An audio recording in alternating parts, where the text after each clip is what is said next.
Hey, what's up, everybody?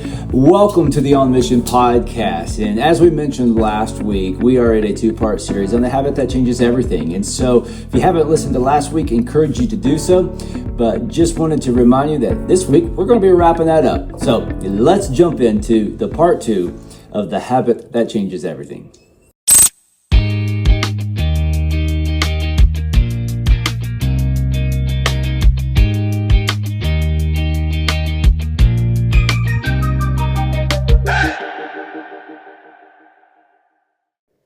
All right, area number 3 is looking at relationships, and this kind of, you're like, well, isn't that what you just talked about? That was more leadership, and then this is more Yeah, relationship. relationship is more of the, obviously dealing with the individual. Leadership is your overarching thing. And so, how does this habit transform relationships, particularly marriage and kids?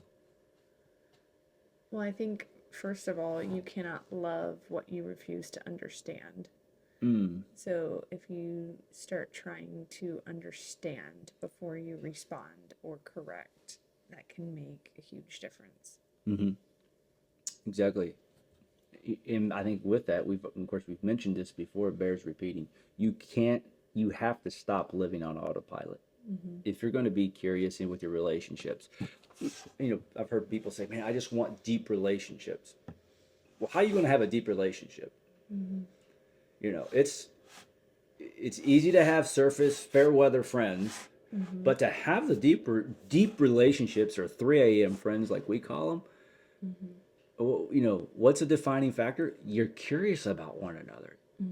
That curiosity but leads to, then I can celebrate them. I'm not competing against them. I'm actually celebrating when they win. I'm over here like, yeah, way to go. Not like, oh, I can't believe they had to probably sacrifice their values. No, that's not, to me, that obviously that true friend. But it's having this idea that when conflict does then come along, and it will, it becomes an opportunity for a deeper intimacy and not disconnection. And I think that is a key, and because you're going to stop interpreting everything through your own lens and start, okay, help me to see it from your point of view. Yeah, and then you start from a parenting perspective, you start parenting from empathy instead of power struggles. And that's hard when you have just different personalities in the home. But if you are operating from the curiosity of wanting to understand where they're coming from. Yeah. The healthiest families ask that question: what's really going on under the surface? Whether that's your kid, whether that's your spouse. And sometimes you'll need a reset to get you back to this. Because just because we're talking about this doesn't mean like, oh, we've completely mastered it. We're still working on it. Yeah. But it's the journey of curiosity is you keep growing in it.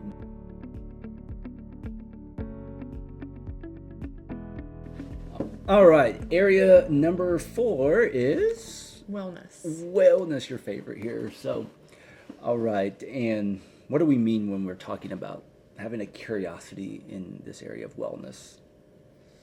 Well, this habit can change emotional and physical wellness, like your whole being, your body, your mind, and your soul.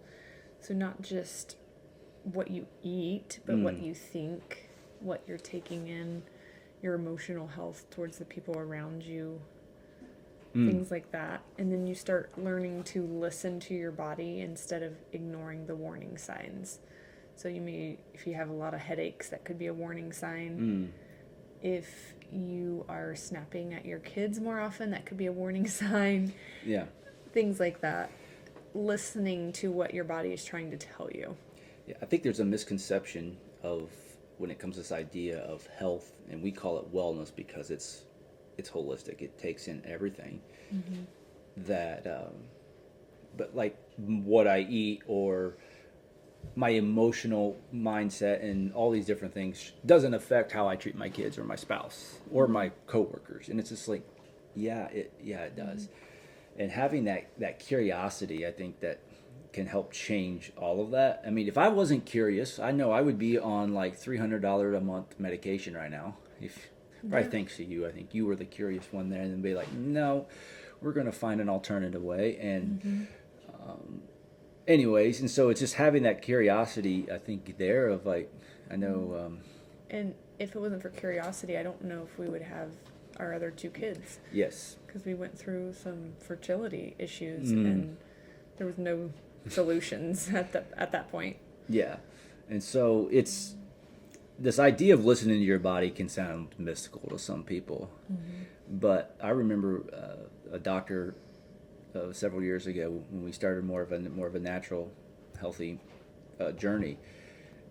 When he says the greatest doctor that ever lives inside of you, and that statement has stuck with me. Of like, all right, we are fearfully and wonderfully made, you know. So I probably should listen to what my body is saying, you know, what my mind is saying. And when you have a curiosity in that sense, it can actually lead to having more proactive health and wellness actions versus, okay, you're always on the reactive side, or you end up in the hospital or whatever it may be with some issue. But when you start listening, being curious, you know, it can lead to, like you said, being very proactive with our actions. Yeah, and both are hard. So you get to pick Choose your hard. Yeah, you get to pick which hard you're going to choose. Am I going to practice the discipline of being aware of what my body really needs instead of what I want or am I going to practice the hard of I'm just going to do whatever I want and hope for the best, and then your body's going to break down faster. Yeah. Your mental health may break down faster. So those are both hard choices. So you get to pick which hard one you're going to pick. Exactly. So how does this relate to our families? How would this, you know, apply, I guess, there? What As far as family, like our family, I notice a difference. families in general, like the culture of your family? yeah, like how could this area of wellness for those that are listening today simply, you know, maybe implement or start being curious, you know, in their life? It may sound crazy, but when you practice a mindset of wellness, you are more aligned with who God created you to be rather than overwhelmed with the choices that have caused some overwhelm. Okay. Yeah, and so the key, I think, for families is to stay open, observant in this area of your wellness, notice trouble early, and be curious. And so... The biggest question, if you're talking in regards to food, because there's different, Yeah. there's your body, your mind, and your soul. So let's go to the body and like what you're choosing to eat. That can be overwhelming to a lot of people. But if you go back to what your great grandmother ate, most of the time, if you ate what she ate, it would eliminate a lot of the ingredients we see on the shelves today. So that's one simple thing. If you're like, I don't know, food is so confusing, and part of because of marketing and advertising, it creates a lot of noise and confusion and chaos. So going back to just simple ingredients, if it's not real, your body is not going to process it well, and then your energy is going to tank. That's the huge shift I've seen in our family is we have more positive energy, and our kids have more positive energy when we eat more life-giving food. And that outcome is worth all the cooking. It's worth all the figuring it out. Yeah. Simply because we want to protect our energy. Exactly. So awesome. So in the area of wellness, stay curious, folks. All right, the last area is talking about lifestyle, home rhythms type of a thing. And basically when it comes to this, your home atmosphere reveals what you're practicing. So how this habit transforms your lifestyle and rhythms is you regularly evaluate routines instead of letting them run you. Yeah. You wonder why you're always tired. We talked about energy. Wonder why your calendar is always full. Well, asking the questions, being curious is like, okay, is our calendar filled with things that matter most? Is this really what we want to be about? When our kids leave, what are they going to say? Are they going to remember all the things you bought them, or are they going to remember the time you spent with them? And not even outsourcing that either, but like actual time that you got on the floor and played with them. Yeah. So, and now that we're in the holiday season, is your presence matters more than presents. Truly. I see it happen all the time, and for some reason we've carried this identity of I have to make my child happy and light up, and because they get to open all these fun things, but it's like if you just sit there and connect with them, that matters so much more. yes. Exactly.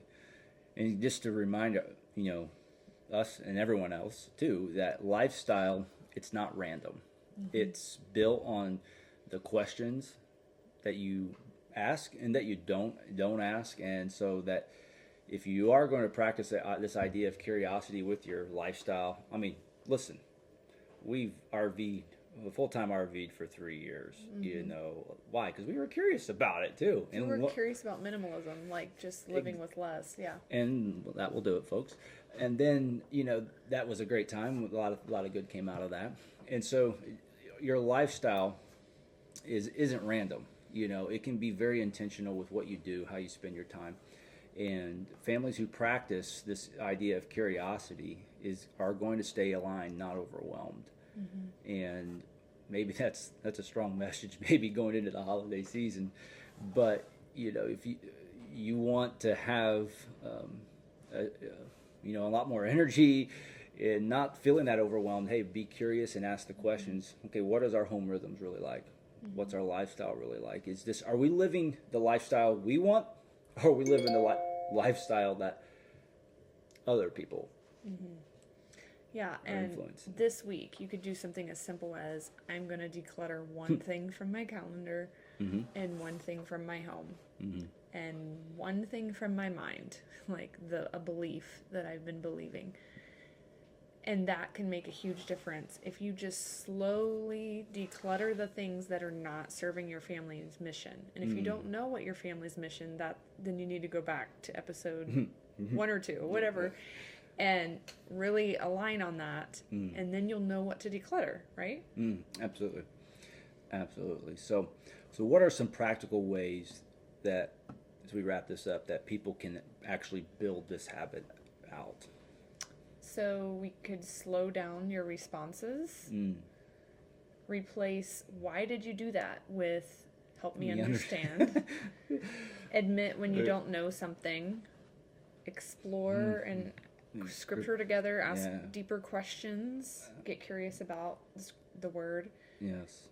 Create a family value around learning and discovery. And maybe make space for experiments, mistakes, and messy conversations.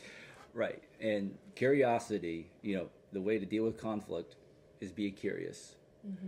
Trying to, as you already mentioned, okay, help me understand. That's a powerful, powerful question just to ask. Help me understand where you're coming from. Rather than say, I can't believe you did this. Help me understand why you did that.